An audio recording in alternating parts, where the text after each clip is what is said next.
বেশ কিছু মানুষ আছে যারা বলে মেয়েদের জীবন খুব কষ্টের, আবার বেশ কিছু আছে মানুষ যারা বলে পুরুষদের জীবন খুব কষ্টের। আমি বলি দুজনের জীবনই কষ্টের, যে যার নিজের নিজের জায়গায়। কারোর জীবনই সহজ নয়। একটুখানি ভেবে দেখবেন, দেখলে বুঝতে পারবেন।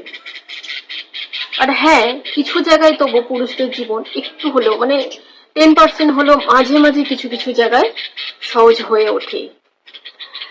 যেমন যখন একজন লেডি ওয়ার্কিং ওম্যান হয়, তখন সে অফিস থেকে ফিরে এসে কিন্তু তাকে তো পুরো সংসারটা সামলাতে হয়। কিন্তু প্রচুর পুরুষ এখনো এমন আছে যারা অফিস থেকে ফিরে এসে ঠ্যাঙের ওপর ঠ্যাংটা তুলে দিয়ে চুপটি করে বসে পড়ে। অবশ্যই তার এক্সপেন্সিভ জিনিসও রয়েছে, যেমন কিছু তার মধ্যে রয়েছে যারা সত্যিই মূল্যবান, যারা বাড়ি ফিরে জানে যে স্ত্রীর হাতে হাতে কাজটা করতে হয়, সংসারের কাজটা অফিসের থেকে অনেক বেশি ভারী, অনেক বেশি গুরুত্বপূর্ণ, যার কোনো শেষ নেই। সুতরাং যে যেখানেই থাকুন না কেন, সবাইকেই বলছি একটু নিজেদের হাতগুলো বাড়িয়ে দিন, তাহলে দেখবেন কাজটা অনেকটা সহজ হয়ে উঠবে।